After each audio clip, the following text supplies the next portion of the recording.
Ik wil eerst even waarom naar de Aroene nacht, want het wien ze. De pittige jestbuien vanuit wat zij, tonger, hagel en windstierten. En dan is het gewoon roeg waar. En dat roege waar, dat horen ik nog wel even. Maar we gaan de komende dagen, ik wil eens even wat droege perioden. Van de morgen wie tussen de buien trog ik prima waar. En de verwachting van joen en vannacht. Nog altijd een kans op een aantal buien, maar kans op tonger.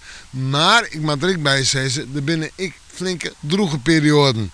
En de temperaturen vannacht zouden bij de 4 of de 5 graden hinnen, op de eilanden zijn zo'n graden. De wind uit het westen tot het noordwesten en die wordt krachtig onthut de huddewind in het kustgebied. En een waarschuwing van windstierten, dat geldt vooral tijdens de buien. Dan morgen. Morgen en dag maar ik al bij buien, maar de zinnen komt ik nog wel eens even regelmatig te verschijnen.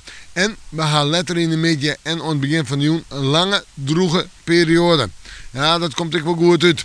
En de temperaturen morgen zijn 9 of 10 graden. Ik denk dat het daarbij blijft. Misschien als de zin het wat langer volhoudt, dat er hier en daar een graadje bij komt. Maar op een nij die hudde wien krijgt zo'n zoon uit het noordwesten mooi. Ja, en dan terug naar de orde dagen. Ik alweer een huddewien, dus compleet jest op Toonsje. Nou ja, compleet jest. We gaan Toonsje wel een redelijk droege periode. Maar redelijk wat zinnen, maar toch ik nog weer een paar buien of buikers.